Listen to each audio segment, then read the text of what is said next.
श्री राधे श्री राधे श्री राधे। बोलिए भागवत भगवान की जय।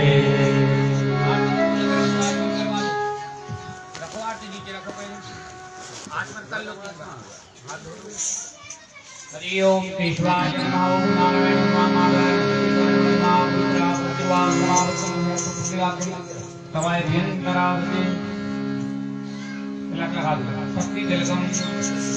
ओम सतिरेंद्रो रघुप्रवाह गरुणभूषावेदा सतिनसाचु हरिश्रेणी सतिनो बृहस्पति दधातु।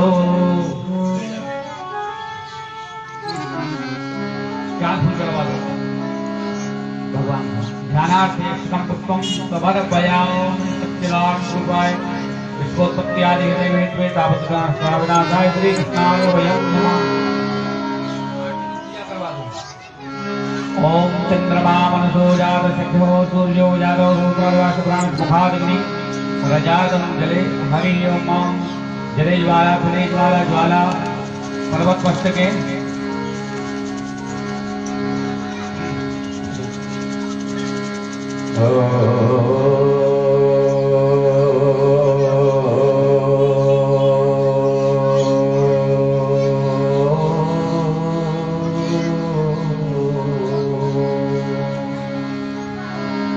स्वस्ति श्री गणेशाय नमः। श्री सरस्वती देवी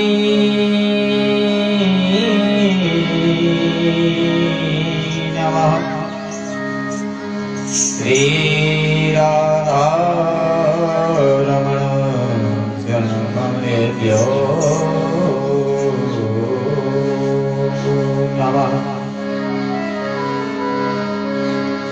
श्री सीतारामचंद्र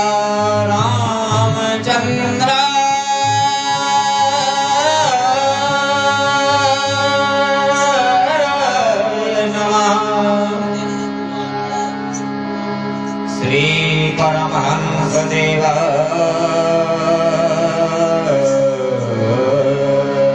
नमः। श्री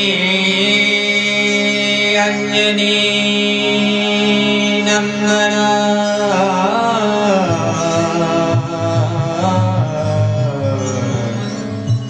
नमो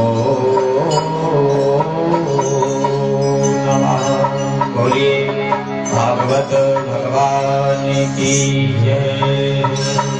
प्रेम से सभी लोग भागवत जी की आरती करेंगे।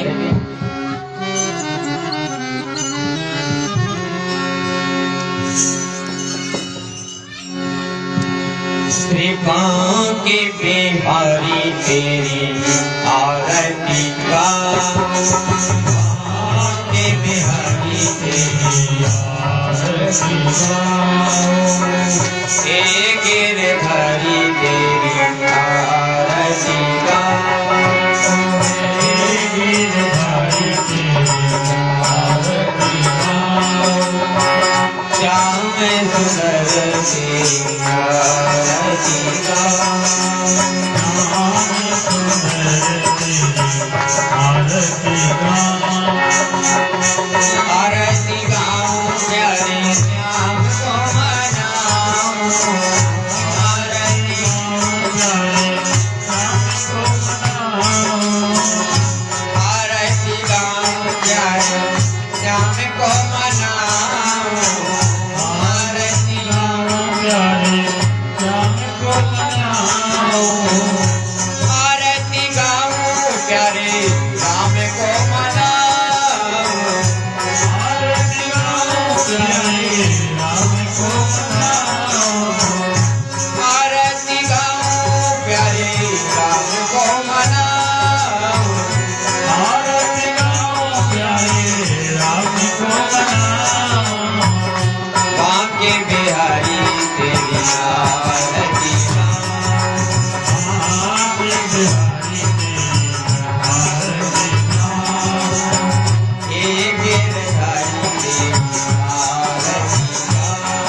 मोर मुकुट प्यारे शीश पे सोहे मोर मुकुट प्यारे शीश पे सोहे मोर मुकुट प्यारे शीश पे सोहे मोर मुकुट प्यारे शीश पे सोहे प्यारी बंसी मुनि मन मोहे प्यारी बंसी मुनि मन मोहे प्यारी बंसी मुनि मन मोहे प्यारी बंसी मुनि मन मोहे या धुन पे बनी हरी जान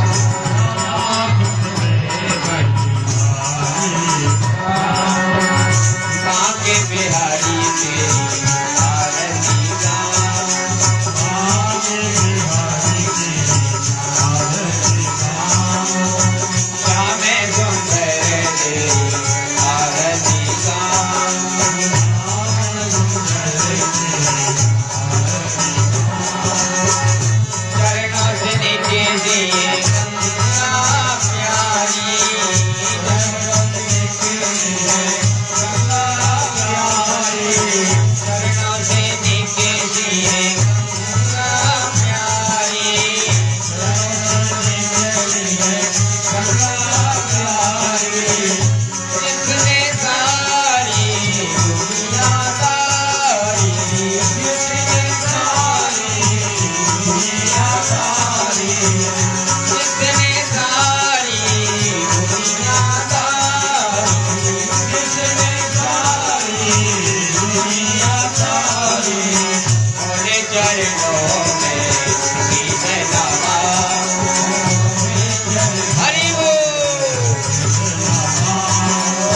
बांके बिहारी तेरी आरती गान बांके बिहारी तेरी आरती गान प्यासे दास की नाथ आप हो प्यासे दास की नाथ आप हो प्यासे दास की नाथ आप हो प्यासे दास की नाथ आप हो श्री हरिदास की हरि आप हो श्री हरिदास की हरि आप हो श्री हरिदास की हरि आप हो श्री हरिदास की हरि आप हो जन्म जन्म तेरी सेवा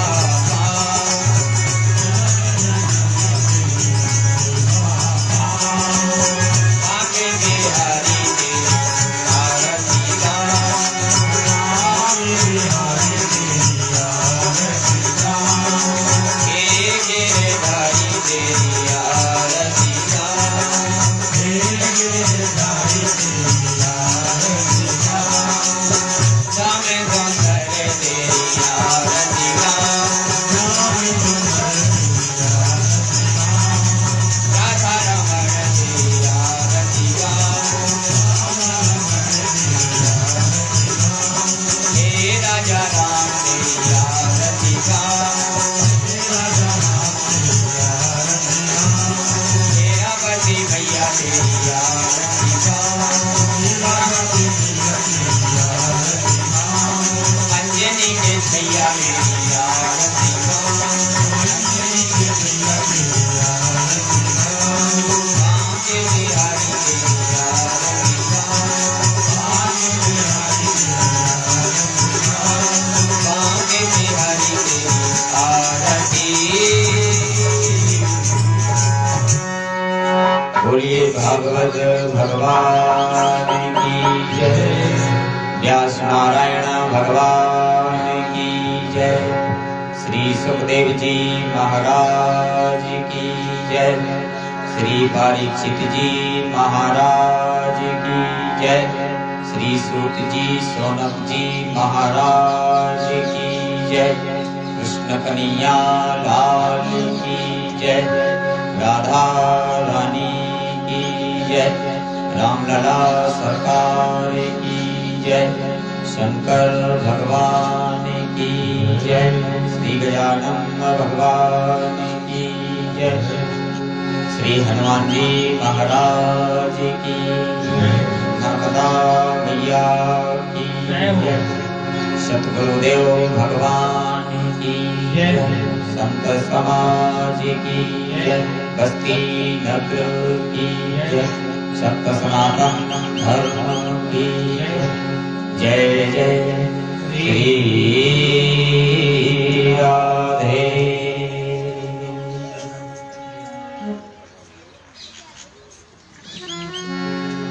सभी लोग यथा स्थान पर विराजमान होकर आज भागवत कथा का षष्ठम दिवस है।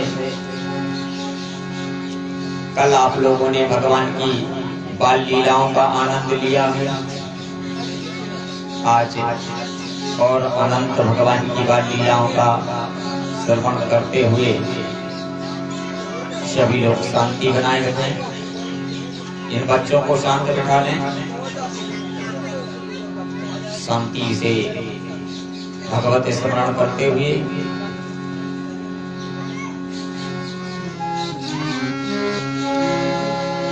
श्री गुरु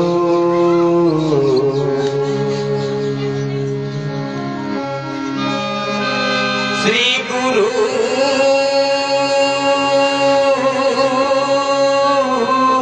चरण सरोज रज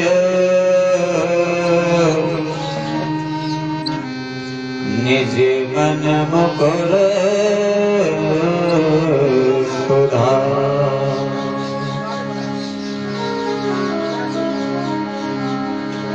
वर्णो रघुवर विमल यश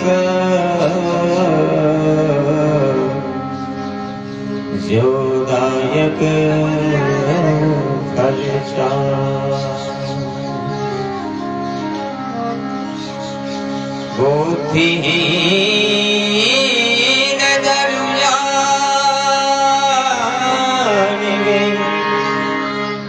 सुमिरऊं पवन कुमार। बल बुद्धि विद्या देहु मोहि हरहु कलेश विकार। गुरु ब्रह्मा गुरुर्विष्णु गुरुर्देव महेश्वरा।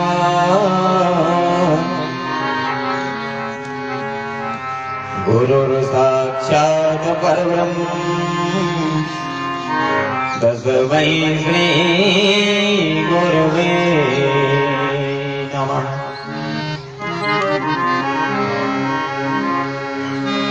अखंड मंडलाकारं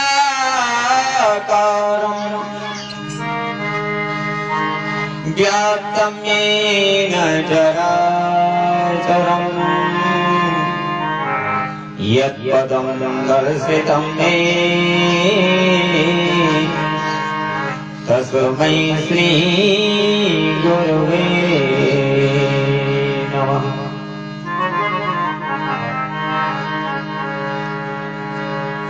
वसुदेवसुतं देवं कंसचाणूरमर्दनम्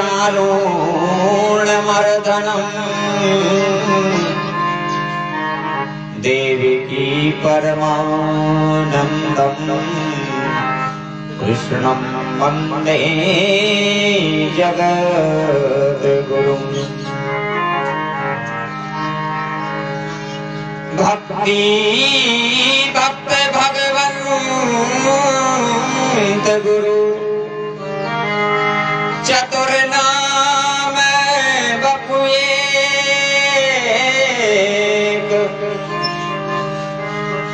इनके पग बंदन किए ना सही विघन ने।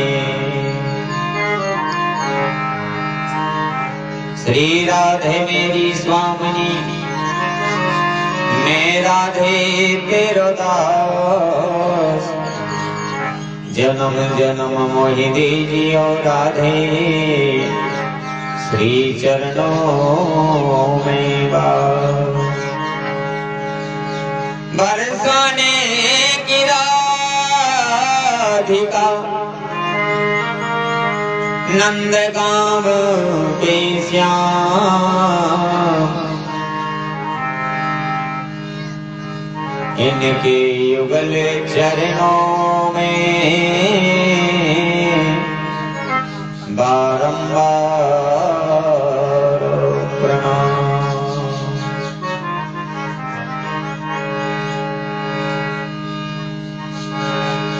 सब द्वार में को छोड़ के मैं आयो तेरे द्वार, हे व्रत भानु की लाडली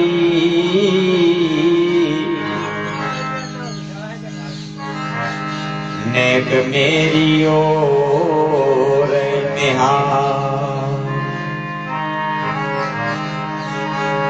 श्रीमद वेद व्यास के श्री सुखदेव जी परम दुलारे, आय बसो मेरे हिये बसो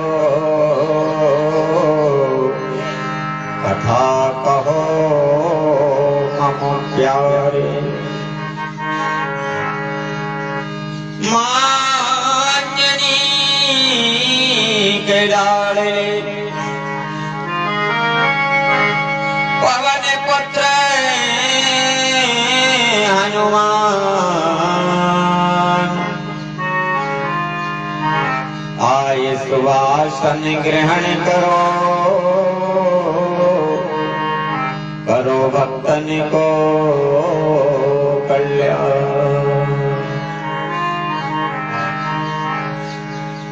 आइए हनुमंत विराजिए सदा कथा के पास,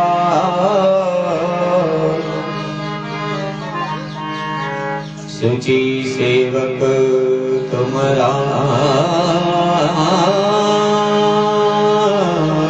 के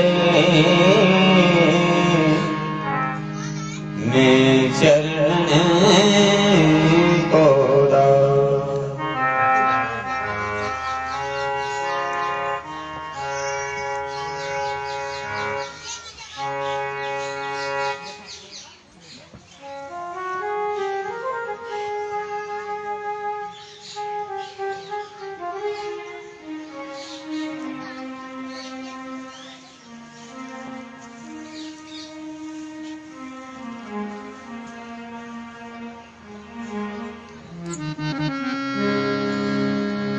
बोलिए भागवत भगवान की जय। यश नारायण भगवान की जय। परम मंगलमय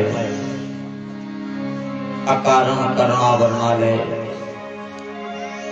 भक्तवांश कल्पतरु तड़ोतुकी भिनिंदित पीतांबरधारी अखल ब्रह्मांड नायक जगत पिता जगदीश्वर, ऐसे कण कण में व्याप्त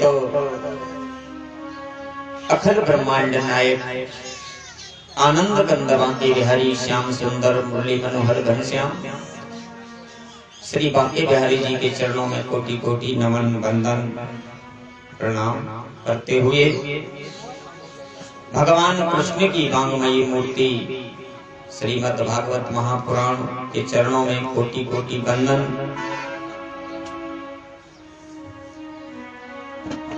आदि शक्ति परम अंबिका जगदम्बिका भव भय भंजनी जगतारिणी महाकाली महालक्ष्मी महासरस्वती स्वरूपा राजराजेश्वरी श्री राधा रानी जी के चरणों में बारंबार नमन वंदन।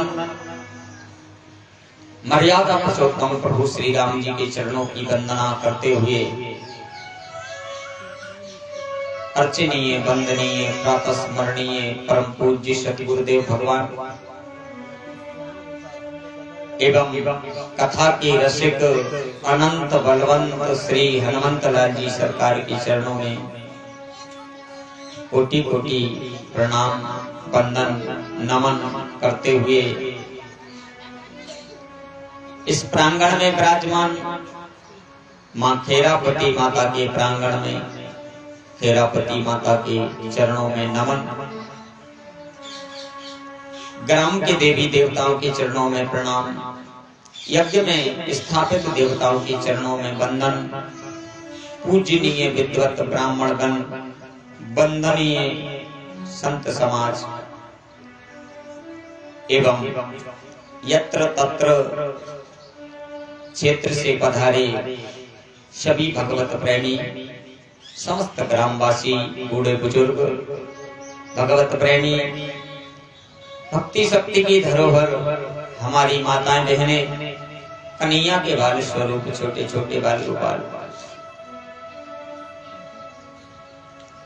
तो आइए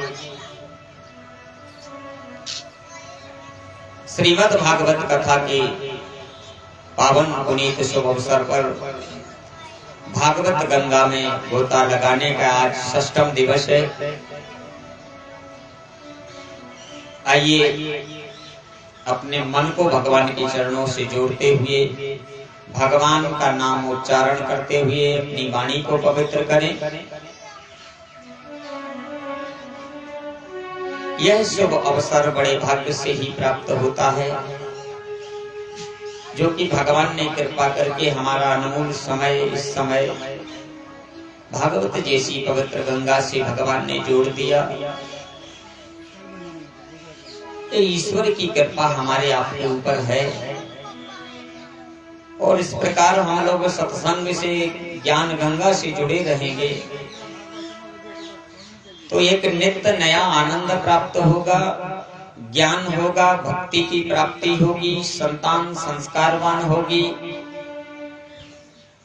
भक्ति का मार्ग सुधर जाएगा और हमारी नैया भव सागर से पार हो जाएगी। तो आइए 2 मिनट प्रेम से श्रद्धा से भगवान का पहले नाम लेंगे, फिर इसके बाद कथा की ओर चलेंगे।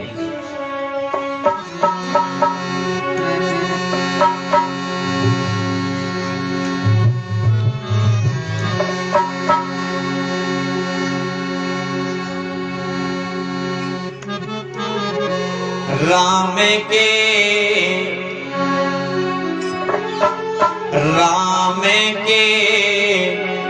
नाम पर मर जाने वाले,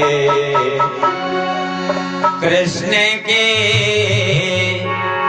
नाम पर मर जाने वाले और होती है राम के नाम पर मर जाने वाले। जय हो राम के नाम पर मर जाने वाले और होते हैं राम के नाम पर मर जाने वाले और होते हैं। श्री राधे हरि बोल। ताली बजाते हुए भगवान का नाम गुनगुनाते हुए चलेंगे। हरि बोल।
और होते हैं, वो साधु और होते हैं, वो भक्त और होते हैं।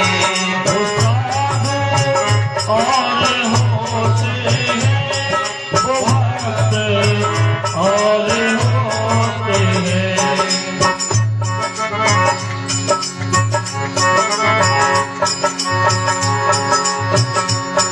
राम के नाम पर मर जाने वाले और होते हैं। राम के नाम पर मर जाने वाले और होते हैं।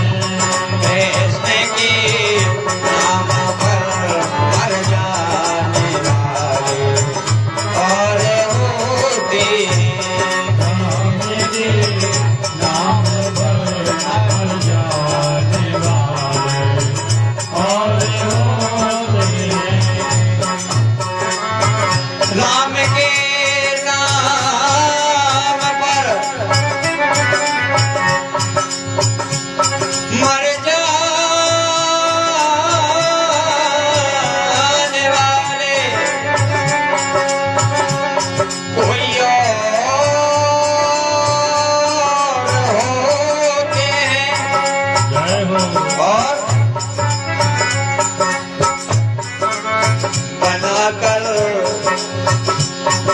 बनाकर भेष साधु का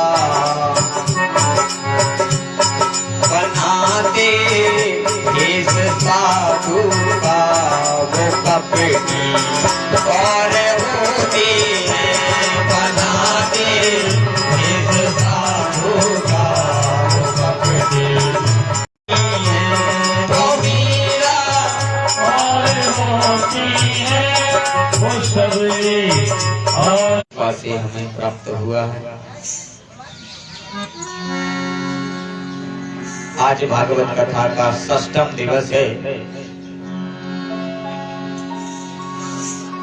कल आप लोगों ने भगवान की बाल लीलाओं का आनंद लिया, बाल लीलाओं की कथा श्रवण की है। प्यारे भाई बहन,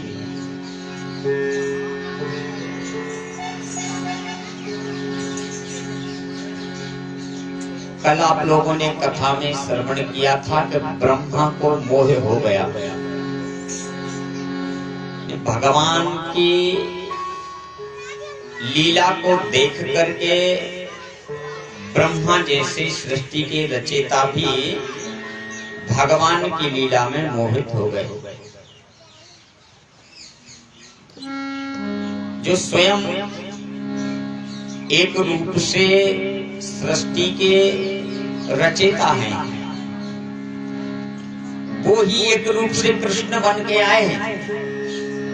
लेकिन भगवान कह रहे हैं कि मेरी लीला को मैं स्वयं नहीं जान सकता। फिर हमारी आपकी सामर्थ्य क्या है? ब्रह्म की लीला ऐसी है।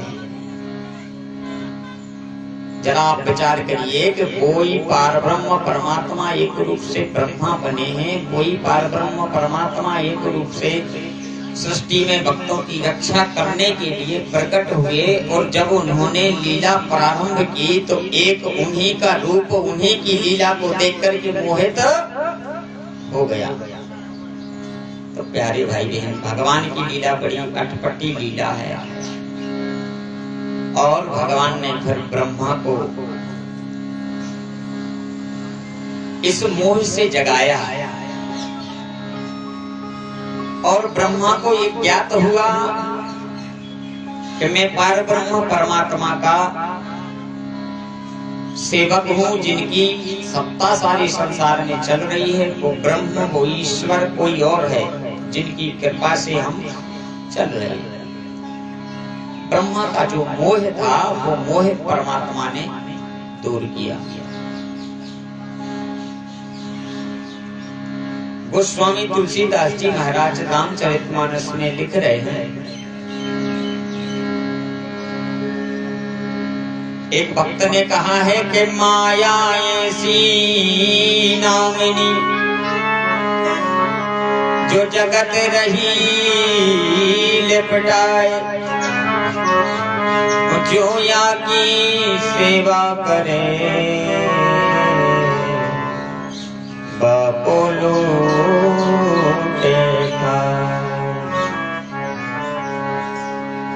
प्यारे भाई बहन, ये मोह माया ही पार ब्रह्म परमात्मा का बड़ा अद्भुत है। और जो इसमें फंस जाता है वो ब्रह्म से दूर हो जाता है। ब्रह्मा को जब मोह हो गया सो ब्रह्म से दूर हो गए। और जब भगवान ने आकर इस मोह के पर्दे को हटाया तब ब्रह्मा को ये ज्ञात हुआ इस सृष्टि का चलाने वाला कोई और है।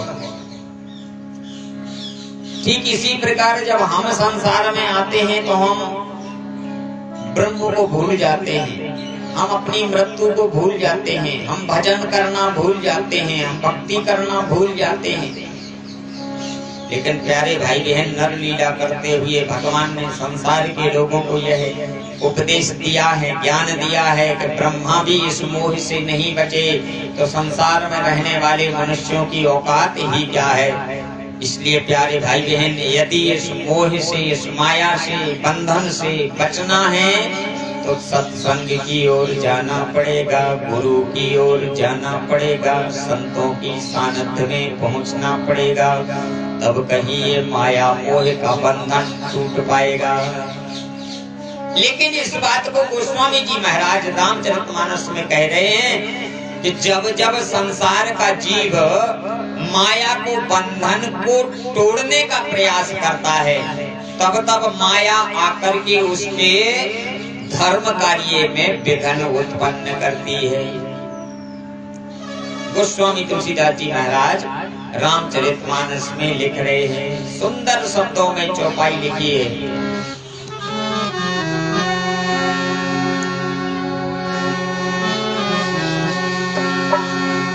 जब से जीव भयो संसारी, जब से जीव भयो संसारी, जब से जीव जब से जीव भयो संसारी, जब से जीव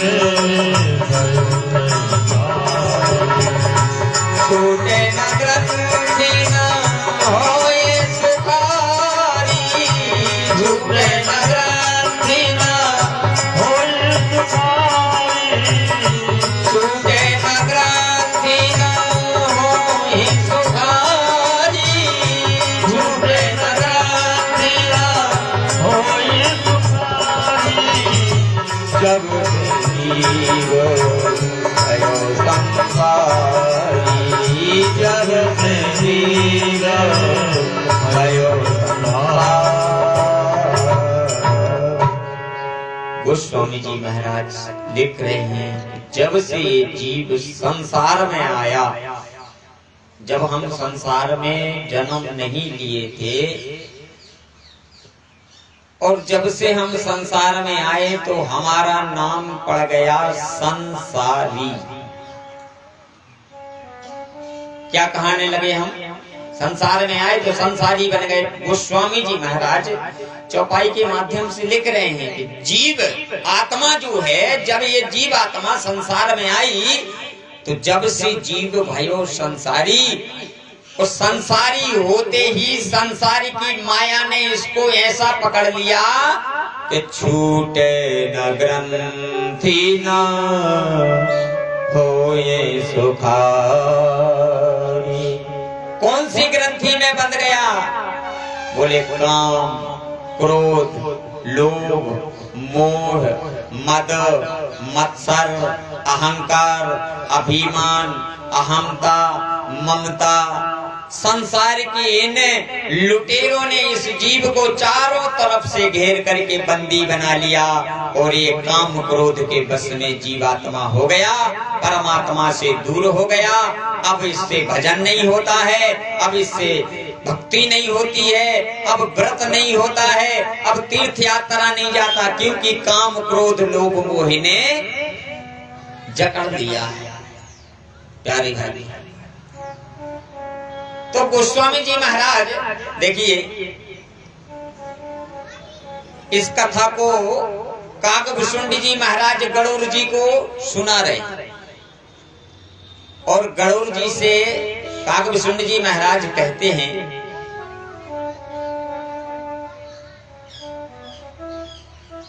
कि हे खगराज,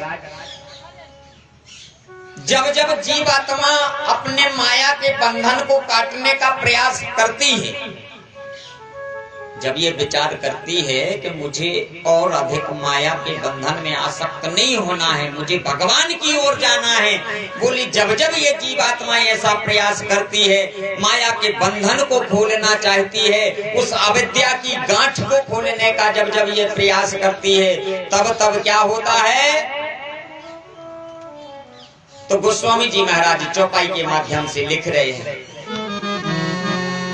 छोरन ग्रंथि जानी खगराया, छोरन ग्रंथि जानी खगराया, छोरन ग्रंथि जानी खगराया, छोरन ग्रंथि जानी खगराया,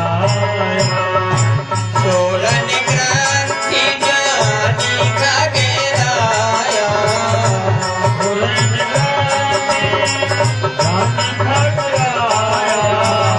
छोरन ग्रंथि जानी खगराया, छोरन ग्रंथि जानी खगराया, विघ्न अनेक करे तब माया, विघ्न अनेक करे तब माया, विघ्न अनेक करे तब माया।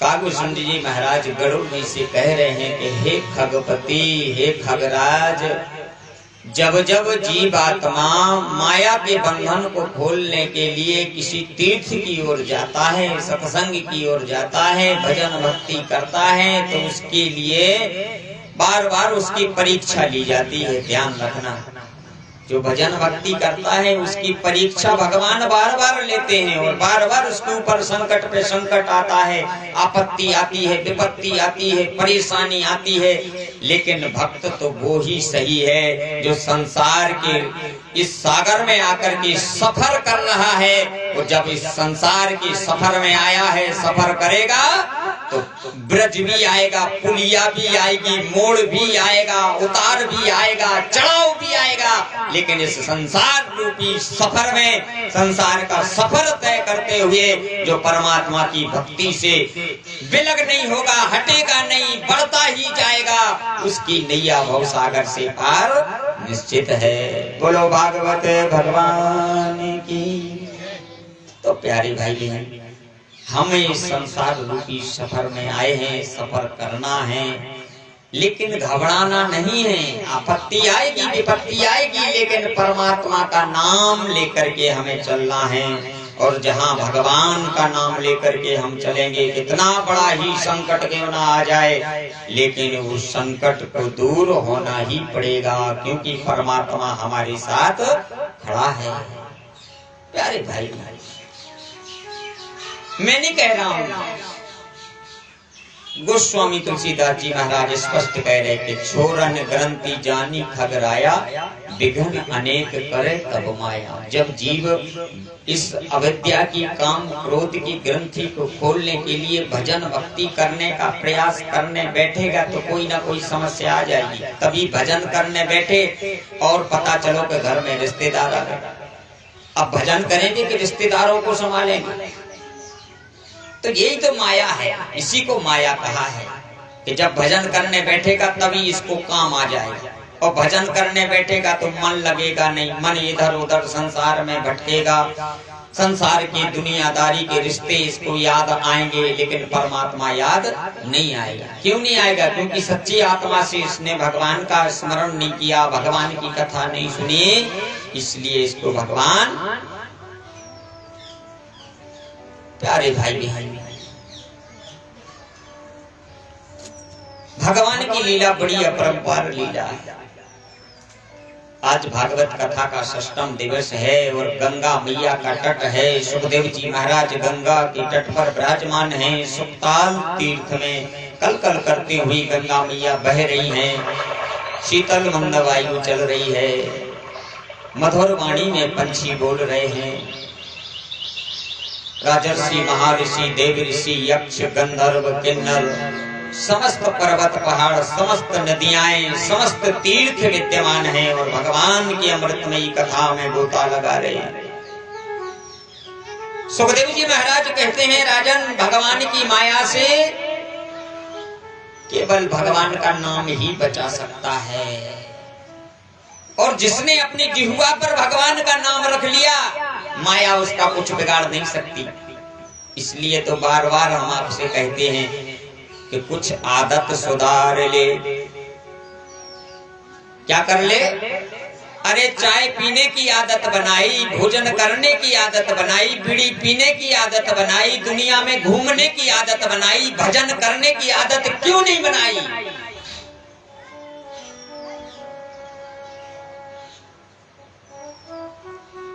कब तक संसार में भटकता रहेगा? कब तक जन्म लेगा? कब तक मरण होगा? कितने मकान बनाएगा? कितनों के विवाह करेगा? कितनों से संबंध जोड़ेगा? अंततः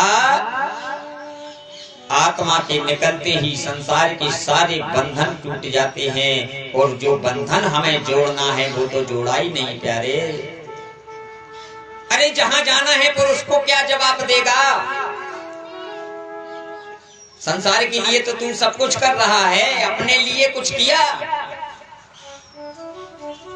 इसलिए प्यारे भाई बहन, अब तो समय निकालना पड़ेगा, भजन करना पड़ेगा, भक्ति करनी पड़ेगी, जागना पड़ेगा, तब संसार में उद्धार होगा। माया कथा कहाँ चल रही है? माया मोह के ऊपर से कथा चल रही है कि माया क्या है। प्रश्न हुआ, एक शिष्य ने जाकर अपने गुरु से पूछा, महाराज मैंने सुना है माया माया माया, माया क्या होती है? माया किसे कहते हैं? गुरु ने कहा, बेटा एक बार धर्मराज युधिष्ठिर भगवान कृष्ण के पास गए और कन्हैया से कहने लगे, केशव कई वर्ष बीत गए आपके साथ रहते रहते रहते रहते, लेकिन हमने सुना है कि आपकी माया बड़ी विचित्र है, बड़ी प्रबल है। प्रभु हमने सब कुछ देखा, आपने हमें सब कुछ दिखाया, लेकिन आज तक आपने अपनी माया हमें नहीं दिखाई।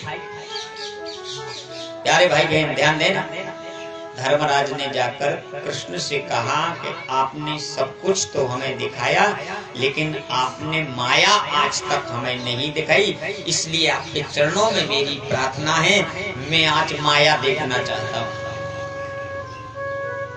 कन्हैया ने कहा, देखो धर्मराज, इस माया के चक्कर में तुम मत पड़ो, तुम तो भगवान का भजन करो, इसी में कल्याण है। धर्मराज नहीं माने, बोले नहीं प्रभु, बार बार लोग हमसे पूछते हैं कि कन्हैया के साथ रहते हो, तुमने माया नहीं देखी, इसलिए आज तो हम माया देख के ही रहेंगे। भगवान ने खूब समझाया धर्मराज को, लेकिन धर्मराज नहीं माने, बोले नहीं माया देखना ही है। भगवान ने कहा तो ठीक है, नहीं मान रहे हो तो देख लो। भगवान ने कहा, धर्मराज सामने तुम्हें एक सरोवर दिख रहा है? धर्मराज ने कहा, हाँ दिख रहा है। भगवान कहने लगे, यदि तुम्हें माया देखना है तो उस सरोवर के पास जाकर एक डुबकी लगा के फिर आओ, फिर हम तुम्हें माया दिखाएंगे। ध्यान देना, धर्मराज सरोवर के पास गए, वस्त्रों को उतार करके किनारे पर रखा, जैसे ही धर्मराज ने उस सरोवर में डुबकी लगाई सो बाहर नहीं निकले। कहां पहुंच गए? दूसरे लोक में पहुंच गए और राज सिंहासन पर बैठ करके राजा बन गए। क्या हुआ? डुबकी के लगाते ही धर्मराज फिर बाहर नहीं निकले, दूसरे लोक में पहुंच गए, सिंहासन पे राजा बन के बैठ गए। अब एक सेवक भागता हुआ आया, महाराज महाराज गजब हो गया, महाराज गजब हो गया। यूं ही अकस्मात महारानी को एक चक्कर आया और उनकी मृत्यु हो गई महाराज।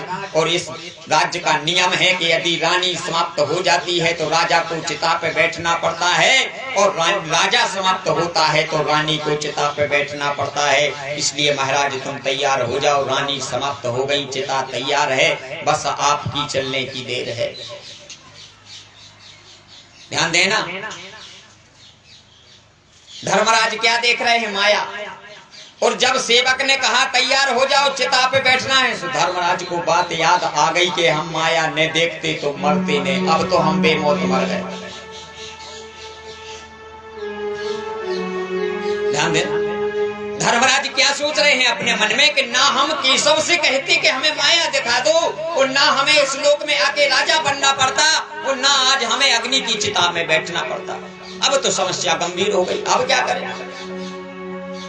प्यारे भाई बहन, देखो ये भगवान की माया, भगवान की लीला बड़ी प्रबल होती है। इसलिए कहते हैं कि माया से बचो, जितना बने तो माया से दूर रहो। भगवान के पास दौड़ो, माया को मत पकड़ो। धर्मराज से कहा महाराज तैयार हो जाओ। धर्मराज ने कहा भैया ठीक है, हम तो तैयार ही हैं, लेकिन हम अभी आते हैं, सरोवर में जाकर के एक डुबकी बस लगा लें, इसके बाद तो हमें ले चलना। धर्मराज फिर गए और सरोवर में जाकर के धर्मराज ने जैसे ही डुबकी लगाई और जब बाहर निकले तो देखा उस सरोवर के किनारे पर भगवान कृष्ण खड़े हैं। धर्मराज तुरंत दौड़ पड़े और जाकर के कृष्ण के चरणों में गिर गए। और कृष्ण ने कहा धर्मराज माया तो देख लो। धर्मराज ने कहा प्रभु क्षमा करना, बच गए, नहीं तो आज तो माया हमें जिंदा जला देती। ये ब्रह्म की यही तो माया है। रामचरितमानस में माया के विषय में गोस्वामी जी महाराज क्या लिख रहे हैं? माया क्या है? मैं अरु मोरे तोरे ते माया, मैं अरु मोरे तोरे ते माया, मैं अरु मोरे तोरे ते माया, मैं अरु मोरे तोरे ते माया। ध्यान देना, गोस्वामी जी महाराज ने क्या लिखा है? माया क्या है? मैं अरु मोरे तोरे ते माया, मैं अरु मोरे तोरे ते माया, मैं अरु मोरे तोरे ते माया, मैं अरु मोरे तोरे ते माया। या में जीवे सकल कर माया, या में जीवे सकल कर माया, या में जीवे सकल कर माया, या में जीवे सकल कर माया। मैं और मोर, जहां मैं शब्द का उपयोग होता है वहां माया आ जाती है।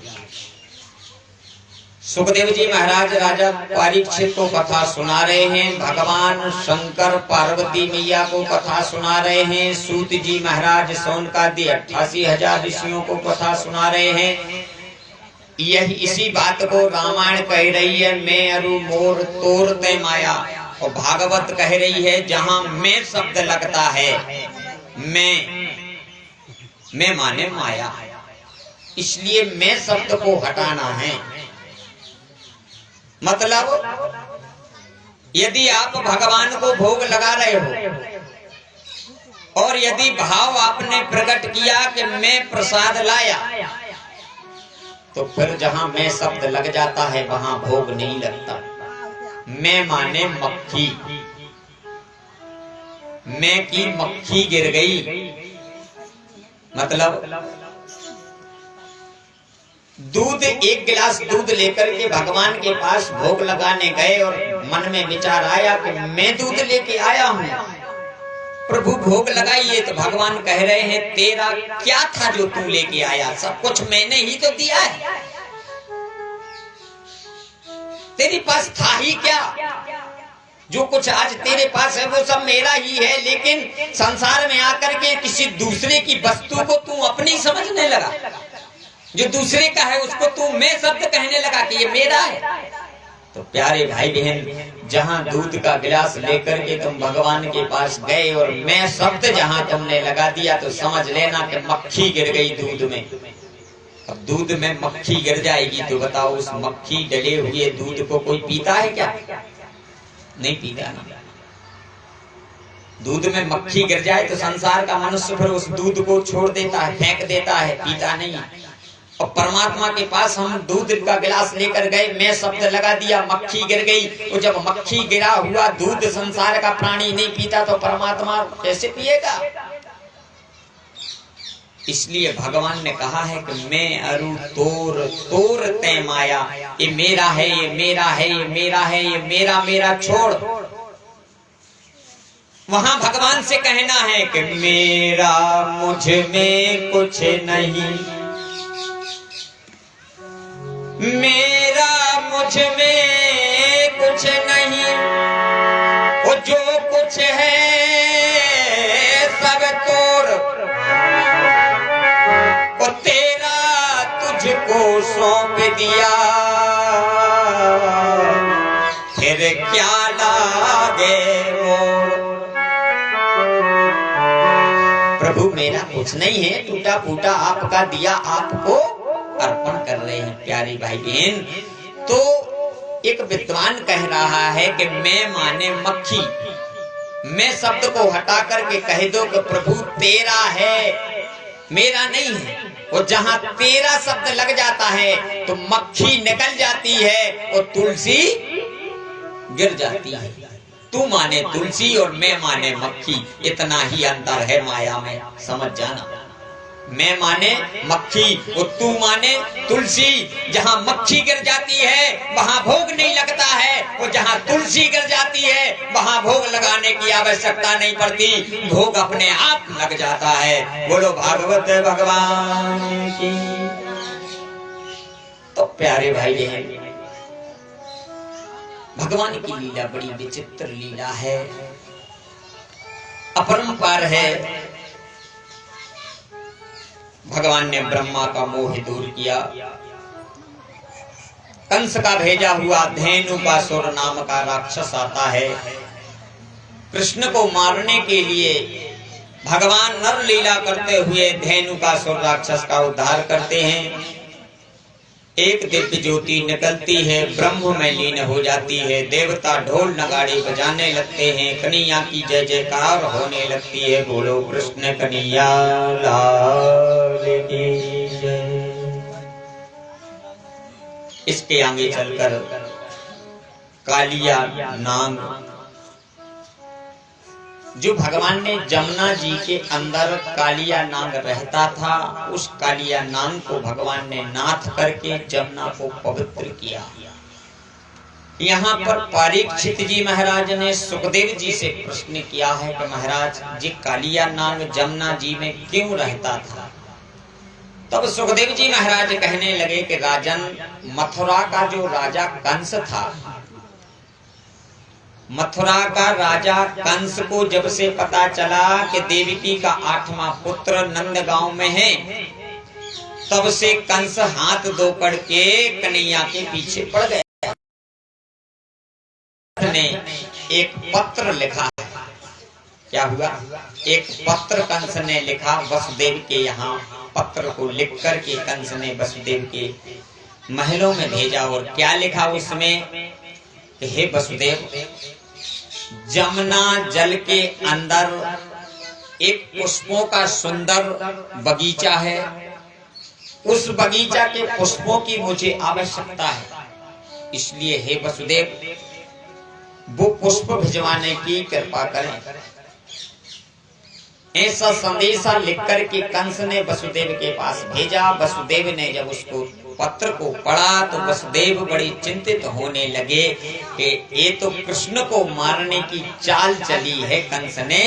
जमुना जी के अंदर कोई पुष्प का बगीचा थोड़ी है।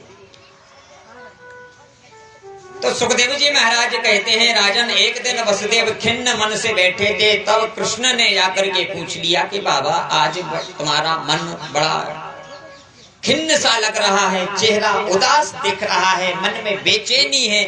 पिताजी आखिर बात क्या है? जब इस प्रकार से प्रश्न हुआ तब नंद बाबा ने कृष्ण से कहा, हे कृष्ण, कंस ने एक चाल खेली है। कृष्ण कहने लगे, बाबा बताओ तो क्या चाल है? बोले, जमुना जी के अंदर कोई पुष्प वाटिका है, उसके फूल कंस ने मांगे हैं। यदि हम लेकर नहीं जाते हैं तो उसका राज्य शासन है, उसके राज्य शासन में हम रह रहे हैं, राजा का आदेश है। यदि उसकी बात का उल्लंघन करेंगे तो पता नहीं वो कौन सी सजा देगा। भगवान समझ गए कि मेरे बाबा इतनी सी बात को लेकर के चिंतित हो रहे। कौन? नंद बाबा। तब भगवान ने कहा, बाबा तुम चिंता मत करो, हम देखते हैं उस पुष्प वाटिका को। भगवान तो पहले से ही जानते थे कि समय आ गया है, कालिया नाग को अब बाहर निकालना है। भगवान की लीला बड़ी विचित्र है। भगवान ने गेंद का खेल खेलने के लिए, गेंद का खेल खेलने के बहाने से भगवान कृष्ण ने श्री दामा को बुलाया, मन सुखा को बुलाया, तन सुखा को बुलाया, सब ग्वाल वालों को साथ में लेकर के कन्हैया गेंद का खेल खेलने के लिए जमुना जी के किनारे पर पहुंचे। और जमुना जी के किनारे पर पहुंच करके भगवान गेंद का खेल खेलने लगे। सो काली दह पे, काली दह पे खेलन,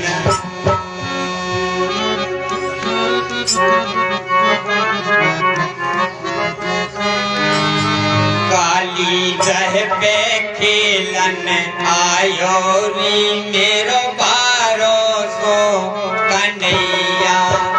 काली दह पे खेलन आयो री मेरो बारो सो कन्हैया। दह पे खेलन आयो री मेरो बारो सो कन्हैया।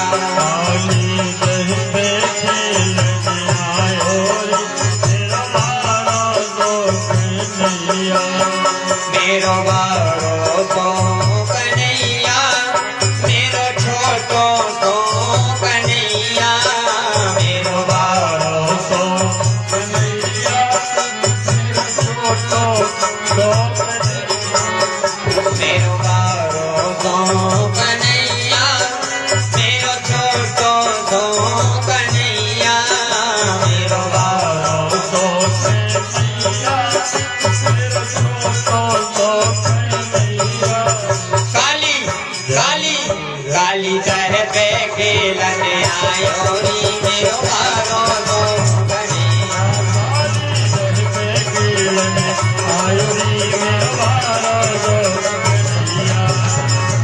काहे की पट गेंद बनाई, काहे की पट गेंद बनाई, काहे की पट गेंद बनाई, काहे की पट गेंद बनाई, काहे की पट गेंद बनाई, काहे की पट गेंद बनाई, काहे की पट गेंद बनाई, काहे की पट गेंद बनाई। काहे को पल्ला लायो री मेरो बारो कन्हैया। काहे को पल्ला लायो री मेरो बारो। हरि बोल, ताली बजाते हुए।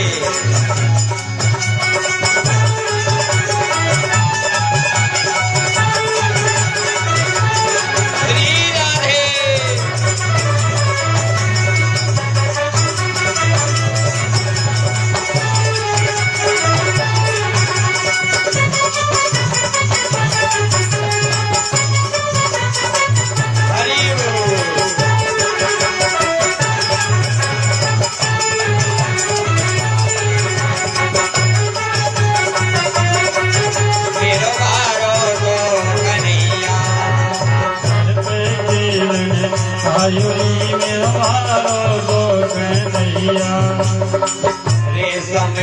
पट गेंद बनाई, रेशम की पट गेंद बनाई, रेशम की पट गेंद बनाई, रेशम की पट गेंद बनाई, रेशम की पट गेंद बनाई, रेशम की पट गेंद बनाई, रेशम की पट गेंद बनाई, रेशम की पट गेंद बनाई।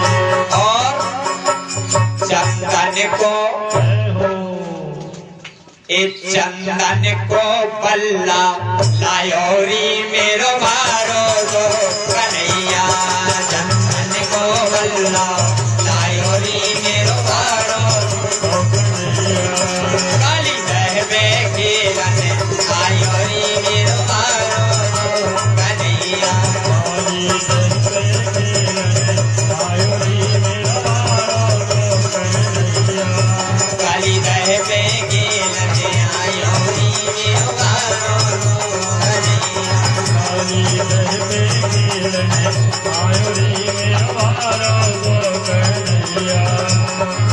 मारो ढोल गेंद गई जमुना, मारो ढोल गेंद गई जमुना, मारो ढोल गेंद गई जमुना, मारो ढोल गेंद गई जमुना, एक ही ढोल गेंद गई जमुना, एक ढोल गेंद गई जमुना, एक ही ढोल गेंद गई जमुना। एक ढोल गेंद गई और जब जमुना जी में गेंद गिर गई तो श्री दामा रोने लगा, और जब रोने लगा तो क्या हुआ, वो तो गेंद आई, वो तो गेंद आई, वो तो गेंद ही के संग धायोरी मेरो भारो दो कन्हैया, वो तो गेंद ही के संग धायोरी, काली दहबे खेलन आयोरी मेरो भारो दो कन्हैया,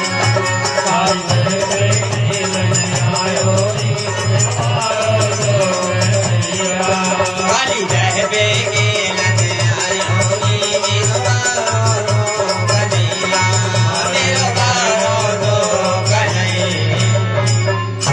बोलो कृष्ण कन्हैया लाल की। सुखदेव जी महाराज कहते हैं, राजन गेंद खेलने के बहाने से आज बाल ब्रह्म परमात्मा ने गेंद का खेल रचाया। आज भी संसार में छोटे बच्चे गेंद खेलते कि नहीं खेलते? भगवान ने भी यह सब लीला की है। छोटे से बालक थे तब भगवान अपने सखाओं को साथ में लेकर के जमुना जी के पास गए और भगवान गेंद खेलते खेलते, भगवान ने तो गेंद खेलने का मात्र बहाना बनाया था।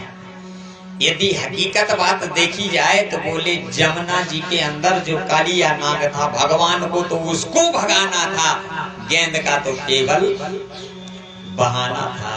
हकीकत तो यह है कि कालिया को भगाना था, गेंद खेलने का तो केवल बहाना था।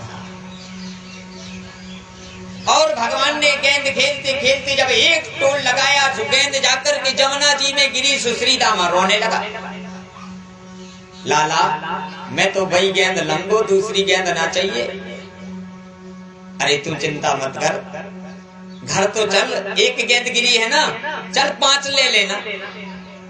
श्री दामा कहने लगे नहीं नहीं, मैं जानता हूं तुम बड़े छलिया हो, मैं तो दूसरी गेंद ना लंगो, वही चाहिए। वो दूसरी गेंद अच्छी ना लगे। अरे लाला तू चिंता मत कर, अब गेंद के खेल रहे थे, अब वो गिर गई जमुना जी में तो अब वहां से लाई तो जा नहीं सकती। देखो ब्रह्म की लीला, जबकि भगवान को जमुना जी के अंदर जाना कि नहीं जाना, भगवान को जमुना जी के अंदर जाना है, लेकिन भगवान सोच रहे हैं कि शायद श्री दामा को हम मनाते हैं ये मान जाएगा। और भगवान कह रहे देखो श्री दामा, हम जमुना जी के अंदर तो जा नहीं सकते, वहाँ कितना बड़ा विशाल कालिया नाग रहता है, वो हमें खा जाएगा, और जब वो हमें खा जाएगा तो तुम किसके साथ गेंद खेलोगे? फिर तुम्हारा एक मित्र कम हो जाएगा। लेकिन श्री दामा रोने लगे, मुझे तो वही गेंद चाहिए, दूसरी ना लंबो, जैसे भी हो, चाहे कालिया खा जाए तो तू बाहर आए चाहे ना आए, लेकिन गेंद चाहिए। भगवान की लीला बड़ी अटपटी लीला है। जब श्री दामा रोने लगा तो कन्हैया बोले तो ठीक है, नहीं मानता है तो जा रहे हैं। बोले हाँ चला जा। श्री दामा भी जानते थे कि जे क्या जाएगा, जे झूठ बोलने वाला जे क्या जाएगा, लेकिन भगवान बोले तो हम जा रहे हैं। हाँ चला जा चला जा। भगवान ने 2-3 बार कहा कि जा रहे। ऐसा कहते कहते भगवान गए और कदम्ब के पेड़ के ऊपर चढ़ गए। और जब कदम्ब पर चढ़ गए बोले लाला तो जा रहे हैं। श्री दामा बोला चले जाओ ना, कब से कह रहे हैं, जा रहे कर रहे हो, जा रहे नहीं। और जैसे ही कहा सुश्री दामा सोचते थे कि ये इसको पता है पहले से कि कालिया नाग रहता है तो ये जाएगा नहीं, ये कूदेगा नहीं। कदम पे चढ़ गया लेकिन कूदने वाला नहीं, क्योंकि ये डरता है। लेकिन श्री दामा ने कहा हाँ चले जाओ चले जाओ। और जैसे ही कहा सो कन्हैया ने एक छलांग लगाई और जमुना जी के अंदर कूद गए कन्हैया। और जैसे ही जमुना में कूदे तो श्री रामा मधु मंगल दंसुका मनसुका सब घबरा गए, रोने लगे, चिल्लाने कर लगे, है लाला ये कन्हैया ये तूने क्या कर दिया, अब मैं किसके साथ खेलूंगा। भगवान की लीला बड़ी विचित्र लीला है, बड़ी अटपटी लीला है, बड़ी अद्भुत लीला है।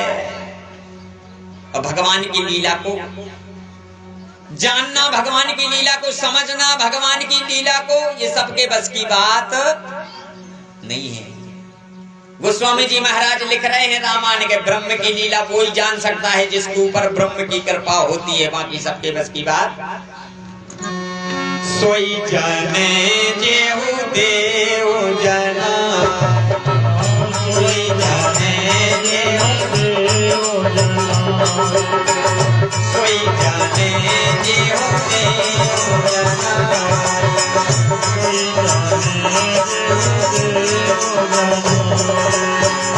सोई जाने देहु जनाई, सोई जाने देहु जनाई, सोई जाने जेहि देहु जनाई, सोई जाने देहु जनाई।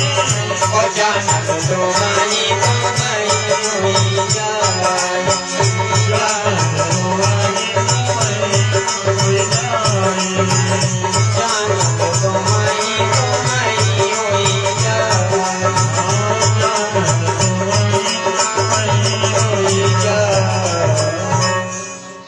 सोई जाने, गोस्वामी जी महाराज लिख रहे चौपाई में कि सोई जाने जेहु देय जनाई, और जानत तुमानी तुम ही होई जा। भगवान की लीला को वो ही बिरला भक्त जान सकता है जो भगवान का विशेष प्रेमी होगा, जो भगवान का विशेष भक्त होगा, जिस पर भगवान की विशेष कृपा होगी, और जिसको भगवान जना देंगे वो ही, सबके बस की बात नहीं। ब्रह्म की लीला बड़ी अद्भुत। देखो रामचरितमानस में ऐसे कई जगह चौपाइयां मिलती हैं कि भगवान की लीला को शेष अवतार लक्ष्मण भी नहीं जान पाए। लक्ष्मण जी रामायण में इसका प्रमाण है। गोस्वामी जी महाराज चौपाई के माध्यम से कह रहे हैं, क्या कह रहे हैं? जो कछु चरित रचा भगवाना, सो लक्ष्मण वह मरम न जाऊं। एक जगह गोस्वामी जी महाराज लिख रहे हैं कि सोई जाने जीव देव जनाई, जिस पर भगवान की कृपा होती है वो ही जान सकता है। और एक जगह गोस्वामी जी महाराज लिख रहे हैं कि भगवान जब कोई चरित्र करते हैं, जब कोई विशेष लीला करते हैं, ये कालिया नाग नाथन भगवान की एक लीलाओं में विशेष लीला है, और इसको कोई समझ नहीं पाया, कोई जान नहीं पाया। तो गोस्वामी जी महाराज एक जगह क्या लिख रहे हैं कि जो कछु चरित रचा भगवाना, ओ लक्ष्मण हूँ बह मरम न जान। वे लक्ष्मण शेष अवतार जो राम जी के साथ में 24 घंटा रहे हैं, एक पल भी राम जी का संग नहीं छोड़ा है लक्ष्मण ने। लेकिन भगवान राम जब कोई विशेष लीला करते थे तो उस लीला को लक्ष्मण भी नहीं समझ पाए। प्यारे भाई बहन ध्यान देना, ये ब्रह्म की लीला। गोस्वामी जी ने तो यहां तक लिख दिया है, देखिए चौपाई में,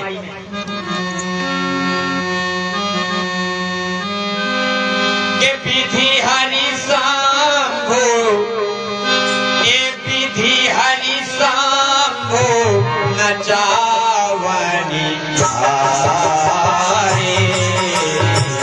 विधि हरि शंभो, जय हो।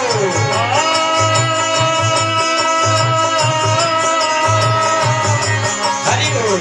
विधि हरि शंभो नचवनि विधि हरि शंभो नचावनि हारे। केहू न जानत मरम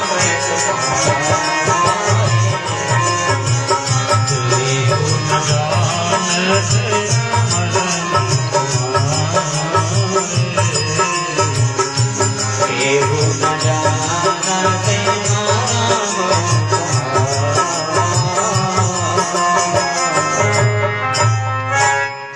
कौन नहीं जान सकता? बोले विधि। विधि हरि शंभो, विधि किसको कहते हैं? विधि का अर्थ क्या है? गोस्वामी जी महाराज अपने शब्दों में लिख रहे हैं, चौपाई के माध्यम से कह रहे हैं कि विधि हरि शंभो। विधि माने ब्रह्मा। क्या? विधि माने ब्रह्मा। सृष्टि के रचयिता ब्रह्मा भी ब्रह्म की लीला को, अभी सुना आपने कि ब्रह्मा को मोह हो गया तो ब्रह्म ही ब्रह्म की लीला को नहीं जान सकता। कब तक? बोले जब तक ब्रह्म की कृपा ब्रह्म पर ना हो जाए तब तक। विधि माने ब्रह्मा, और हरि माने नारायण, और शंभु माने शंकर।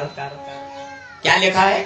विधि हरि शंभो ए नचावन हारे। कैसे नचावन हारे? बोले जो ब्रह्मा बनकर संसार को नचा रहे हैं, जो विष्णु बनकर संसार को नचा रहे हैं, जो शिव बनकर संसार को नचा रहे हैं, सो विधि हरि शंभो ए नचावन हारे। तेऊ न जानत मरम तुम्हार। भगवान की लीला को, भगवान के मर्म को जो भगवान लीला करते हैं, मैंने कहा कि सोई जाने। जिसके ऊपर भगवान की कृपा होती कोई जान सकता नहीं। तो तेरी माया का नाम, तेरी माया का ना पाया कोई पार, कि लीला तेरी तू ही जाने। तेरी माया का ना पाया कोई पार, तेरी माया का ना पाया कोई पार, कि लीला तेरी तू ही जाने। तेरी माया, ताली बजाते हुए, कोई पार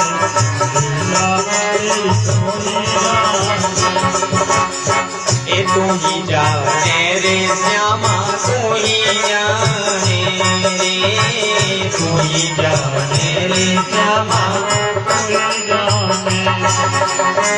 तू ही जाने रे रामा, तू ही जाने रे, तू ही जाने रे रामा। या मेरी सी, या मेरी सी मुनि गए हार, कि लीला तेरी तू ही जाने। या मेरी सी मुनि गए हार, तेरी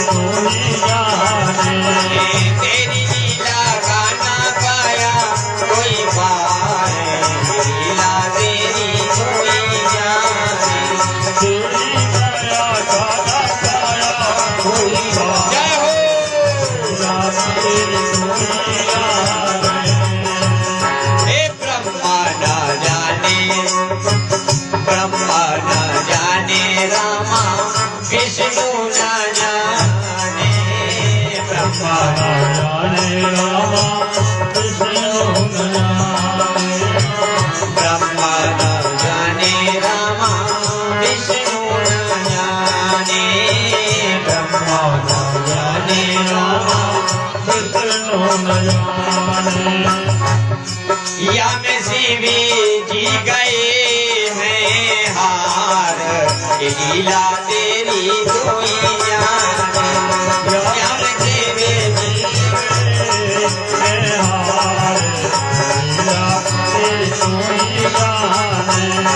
तेरी माया गाना गाया कोई पार, लीला तेरी कोई जाने। तेरी माया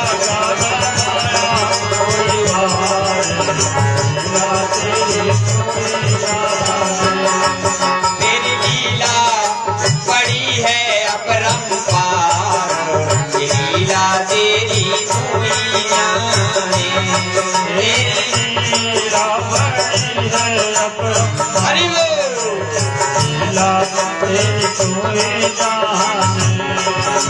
हे साधु न जाने श्यामा, संत न जाने, साधु न जाने श्यामा, हे साधु न जाने श्यामा, संत न जाने, साधु न जाने श्यामा, संत न जाने।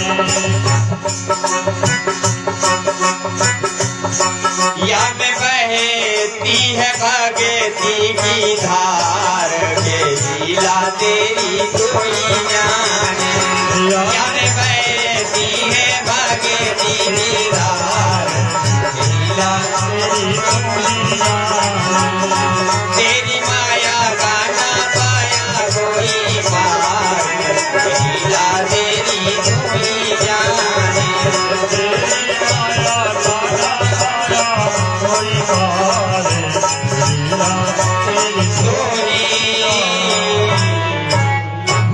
बोलिए बाल कृष्ण भगवान की जय भागवत भगवान की। जय हो।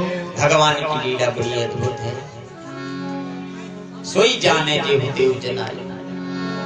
प्यारे भाई, आज भगवान देखिए रामचरितमानस का एक हठीला भक्त देखा। रामायण में है एक हठीला भक्त। कौन है वो रामायण का हठीला भक्त, जानते हो? जिसने हट पकड़ी रामायण में, हठीला भक्त केवट है। तो तुलसी बाबा लिख रहे कि लक्ष्मण ने मरम नहीं जाना, ब्रह्मा नहीं जान पाए, विष्णु नहीं जान पाए, लेकिन केवट क्या कह रहा? कहाँ ही तुम्हार मरम में जान। क्यों जान गया? बोले उसके ऊपर भगवान की कृपा हो गई थी, और जिसके ऊपर भगवान की कृपा हो जाती है वो ही भगवान की लीला को जान सकता है। बोलिए कृष्ण कन्हैया लाल की। भगवान नर लीला करते हुए जमुना जी में कूद गए, और जब भगवान जमुना जी के अंदर कूद पड़े तो सीधे जाकर के जमुना जी के अंदर कहाँ पहुंचे? जहां वो कालिया नांग सो रहा था। नांग पत्नियां पहरा दे रही थी, कालिया नांग सो रहा था। नांग पत्नियों ने जब बाल कृष्ण भगवान को देखा, उस समय कन्हैया केवल 4 वर्ष के थे, और नाग पत्नियों ने जब देखा कि इतना छोटा सा बालक इतना सुंदर स्वरूप है, जिसके कमर में पीतांबर है, कमर में करधनी है, घुंघराली बाल है, मस्तक पर मोर मुकुट है, कानों में मकराकृत कुंडल है, अधरों की मुस्कान तो मोह ले रही है। ऐसे चंचल जाके नैन है, छोटे छोटे हाथ हैं, छोटे छोटे पैर हैं, ऐसे सुंदर लाला तो हमने आज तक ना देखो महाराज। नाग पत्नियां कन्हैया को देख करके मोहित हो गई, सुध बुध भूल गई। और कन्हैया वैसे ही है ही भाई, नटखट है वो तो। क्यों? कि कृष्ण की लीला अटपटी, एक कृष्ण की लीला अटपटी, वो झटपट लखे न कोई। राम की लीला तो ऐसी है कि जल्दी समझ में आ जा, लेकिन कृष्ण की लीला है टेढ़ी। कृष्ण ही टेढ़ो है। अच्छा सच्ची बताओ, कन्हैया की फोटो देखने तुम घर घर में लगी हुई है, बताओ सीधे खड़े के टेढ़ी?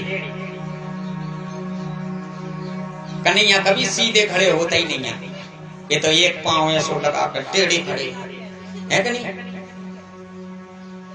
सो कृष्ण की लीला अटपटी ओ झटपट लखे न कोई, ओ जो आँखों झटपट लखे सो चटपट दर्शन हो। टेढ़ी लीला है कन्हैया। नाग पत्नियां देख करके मोहित हो गई हैं। सो लाला तो हमने कहीं हम ऐसा तो नहीं कि हम सपना देख रहे हैं। एक दूसरे से कालिया नाग की 2 पत्नी थी, दोनों दरवाजे पे पहरा दे रही, आपस में वार्तालाप कर रही हैं। दीदी तुम्हें कुछ दिख रहा है?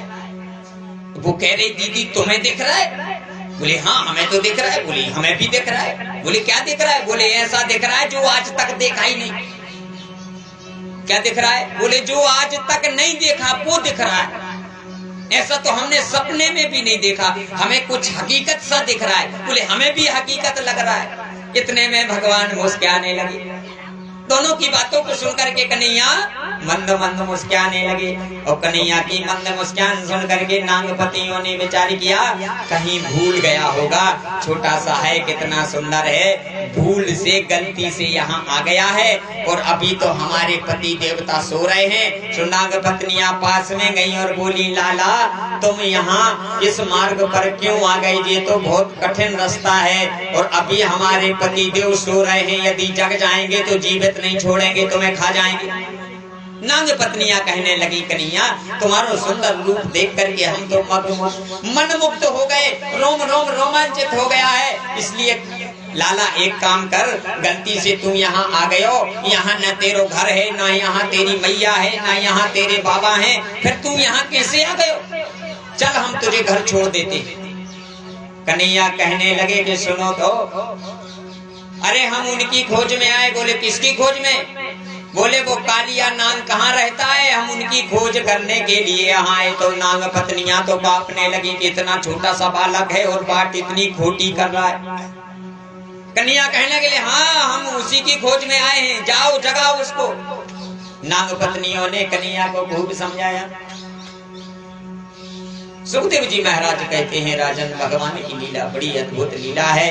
भगवान जहाँ वो कालिया नाग सो रहा था भगवान वहां गए, कालिया नाग के ऊपर भगवान चढ़ गए और अपने पैरों से कालिया नाग को ठोकर मारने लगे। कालिया नाग को ठोकर मारने लगे, उसकी निद्रा भंग होती है महाराज, नींद खुलती है कालिया नाग की और झपट करके कन्हैया को पकड़ने दौड़ पड़ा। और जब भगवान को पकड़ने के लिए दौड़ा सो कभी भगवान पकड़ में आ जाते हैं, कभी भगवान अदृश्य हो जाते हैं। ब्रह्म की लीला ऐसा करते करते करते करते महाराज भगवान जब कालिया नाग भगवान को पकड़ते पकड़ते परास्त हो गया, तब भगवान धीरे से जाकर के कालिया नाग के मस्तक पर सवार हो गए और हाथों में जो कमर में कन्हैया की बांसुरी लगी थी उस बांसुरी को निकाल करके भगवान अपने अधरों पर रख करके मधुर मधुर बंसी का वादन करने लगे। कालिया नाग समझ गया कि ये कोई बालक तो हो नहीं सकता, किसी बालक के अंदर इतनी सामर्थ्य इतनी शक्ति तो वो कालिया नाग के यहाँ राजधानी में आकर उसी को ललकारे, उसी को मारे, उसको परास्त कर दे। कालिया नाग समझ गया कि हमें ऐसा महसूस हो रहा है कि पृथ्वी पर ब्रह्म का अवतार हो गया। समझ गया कालिया नाग। हाथ जोड़कर के कालिया नाग और कालिया नाग की पत्नियां स्तुति करने लगी कि हे प्रभु आप कौन है? तब भगवान ने 4 भुजा लगा करके हाथ में शंख चक्र गदा पद्म लेकर के दर्शन कराया। कालिया नाग धन्य हो गया, प्रभु मेरे भाग्य धन्य है। बड़े बड़े ऋषि, बड़े बड़े तपस्वी, बड़े बड़े सन्यासी, बड़े बड़े भक्त हजारों हजारों वर्ष आपको प्राप्त करने के लिए तपस्या करते हैं, फिर भी आपका दर्शन दुर्लभ है। मैं बड़ा ही सौभाग्यशाली हूँ जो कि पार ब्रह्म परमात्मा खल ब्रह्मांड नायक आज स्वयं चल करके और मेरी कुटिया में पधारे। मेरा तो जीवन धन्य हो गया। भगवान कहने लगे कालिया नाग अब तुम अपनी दोनों पत्नियों को लेकर के जमुना जी को मुक्त कर दो, यहाँ से चले जाओ। कालिया नाग कहने लगा प्रभु क्षमा करना, हम जमुना जी को छोड़ करके नहीं जा सकते। बोले क्यों? बोली इसलिए नहीं जा सकते कि हमारा गरुड़ के साथ में पुराना बैर चल रहा है, और यदि गरुड़ हमें देख लेगा तो खा जाएगा। यहाँ पर परीक्षित ने सुखदेव जी महाराज से प्रश्न कर दिया और बोले कि महाराज, गरुड़ के और कालिया नाग के बीच में कौन सी बुराई थी, यह कथा विस्तार से सुनाइए। तब सुखदेव जी महाराज कहने लगे कि हे राजन, कालिया नाग ऋषि कश्यप की 2 पत्नियां थी। ध्यान देना, कश्यप ऋषि की 2 पत्नी, एक का नाम कद्रु, दूसरे का नाम विनता। कद्रु के गर्भ से नागों का जन्म हुआ, विनता के गर्भ से 2 पुत्र हुए, एक का नाम गरुड़, दूसरे का नाम अरुण। विनता के दोनों पुत्र भगवान की सेवा में लग गए। गरुड़ जी भगवान नारायण के वाहन बन गए, अरुण थे वो सूर्य नारायण भगवान के रथ के सारथी बन गए।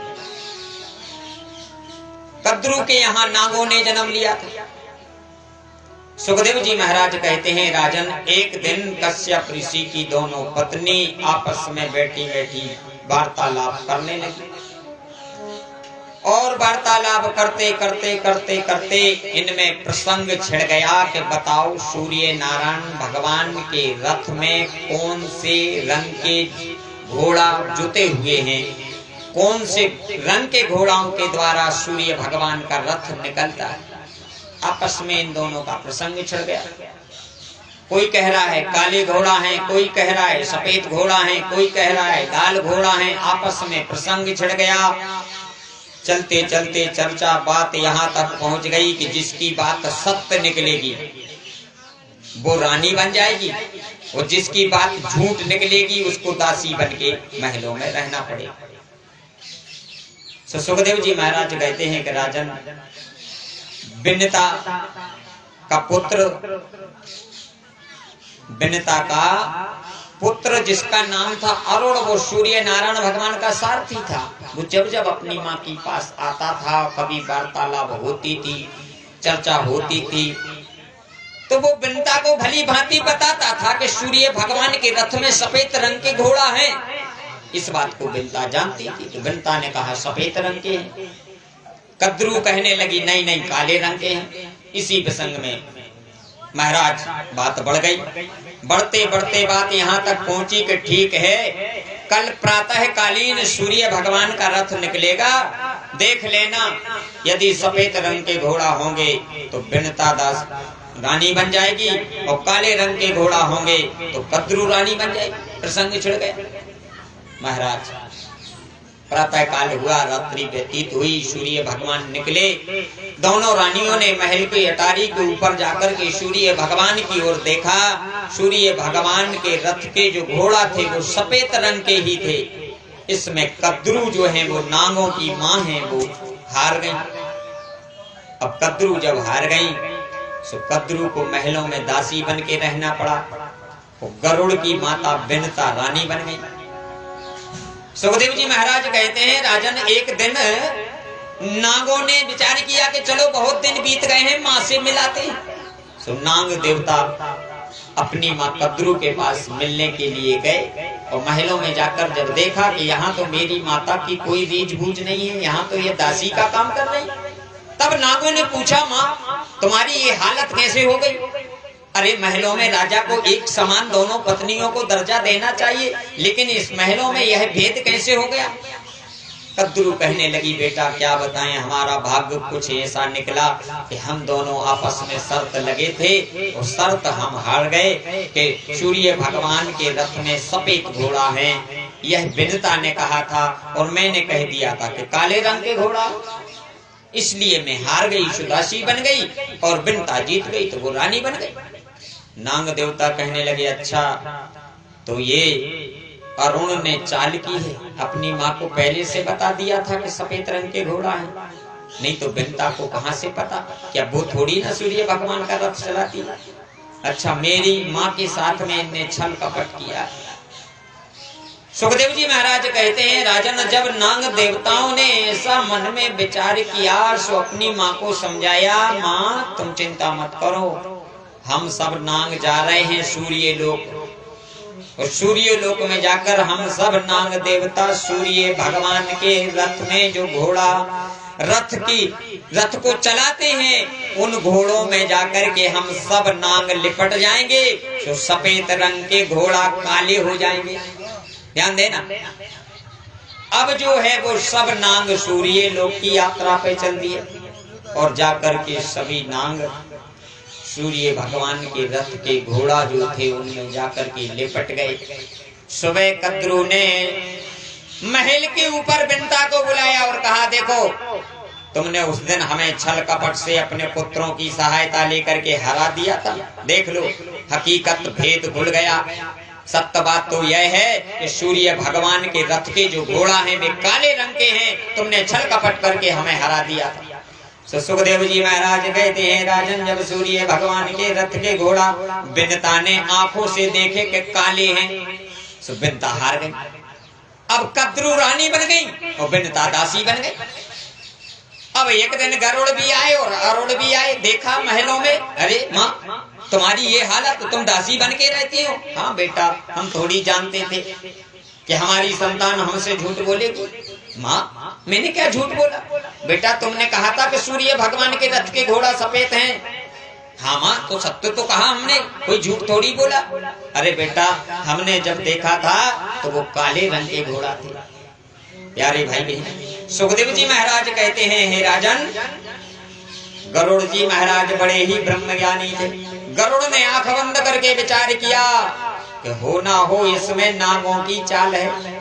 गरुड़ ने जब इस चाल का पता लगाया तो गरुड़ को पता चल गया कि मेरी माँ के साथ में नाग देवताओं ने छल कपट करके और मेरी माँ के साथ में ऐसा छल कपट का व्यवहार करके राजगद्दी पर स्वयं अपनी माता को बिठा दिया। हे महाराज, उस समय गरुड़ को क्रोध आया और क्रोध में आकर के गरुड़ सीधे भगवान विष्णु के पास गए हैं और जाकर के भगवान विष्णु के सामने हाथ जोड़ करके खड़े हो गए। तब भगवान कहने लगे, गरुड़ क्या बात है, क्या कोई याचना लेकर के आए हो? गरुड़ कहने लगे, प्रभु हाँ याचना ही लेकर आए हैं, क्या कुछ प्रसाद हमें मिल जाएगा? भगवान ने कहा, बोलिए क्या चाहिए? गरुड़ कहने लगे, वर्षों से हम भूखे हैं, अभी तक हमने कुछ खाया नहीं है, यदि आपका आशीर्वाद मिल जाए तो हम नाग देवताओं का ही भोजन करेंगे। ध्यान देना, बड़ी गूढ़ रहस्य की कथा है ये भागवत के अंदर, बड़ी विस्तार से हम आपको एक एक शब्द में आपको ये कथा हम श्रवण करा रहे।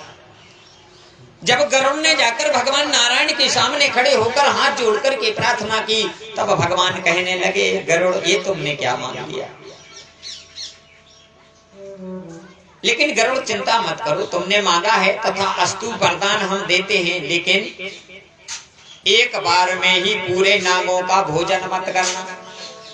भगवान समझ गए, लेकिन कोई भक्त है जब सामने आया है, वचन दे दिया है, वरदान तो देना ही पड़ेगा। भगवान ने जब वरदान दे दिया तो गरुड़ तब से नाग देवताओं का भोजन करने लगे। आज भी गरुड़ जाति का एक पक्षी है हमारे देश में, गरुड़ भी हैं आज भी, लेकिन बिरले हैं, कहीं मानसरोवरों में मिलते हैं, सबको नहीं दर्शन देते हो। आज भी गरुड़ विद्यमान है, लेकिन गरुड़ की जाति का एक पक्षी आज भी है जिसको हम बाज कहते हैं। बाज वो गरुड़ का ही परिवार है, समझ जाना। और बाज को यदि पृथ्वी पर नाग दिख जाए तो वो आकाश, क्योंकि उसकी दृष्टि इतनी तीव्र और तेज दृष्टि होती है बाज की, तो जमीन पर यदि उसको नाग दिख जाए तो वो आकाश से आकर के सीधा निशाना लगाएगी और अपना शिकार करके आकाश में ले जाएगी। वो किसी पेड़ पौधे पर बैठ करके फिर उसका भोजन करती है। वो गरुड़ की जाति का ही है, और तब से नागों में और गरुड़ में बैर भाव चलने लगा धीरे धीरे करके। और गरुड़ जी महाराज नागों का भक्षण करने लगे, भोजन करने लगे। बारी यहाँ तक पहुँच गई, भोजन करते करते पूरे नाग समाप्त हो गए, केवल कालिया नाग बचा। जब गरुड़ कालिया नाग के पीछे पड़ गए, कालिया नाग ने सोचा कि अब तो मेरी मृत्यु निश्चित है। अपने प्राणों को बचाने के लिए कालिया नाग इधर उधर भटक रहा था महाराज। एक दिन देवर्षि नारद वीणा लेकर के निकले। ध्यान देना, कालिया नाग प्राणों को बचाने के लिए भटक रहा था। देवर्षि नारद वीणा लेकर के नारायण नारायण का उच्चारण करते हुए निकले और नारद ने कालिया नाग को कहा कि आज तुम बड़े चिंतित, उदास, बेचैन दिख रहे हो, इधर उधर चोरों की तरह छिप रहे हो, इसका कारण क्या है? तब कालिया नाग ने कहा, नारद, गरुड़ मेरे पीछे पड़ गया है, उसने भगवान से वरदान प्राप्त कर लिया है और वो मेरा भक्षण करना चाहता है। प्यारे भाई बहन ध्यान देना, कालिया नाग ने कहा गरुड़ पीछे पड़ गया है और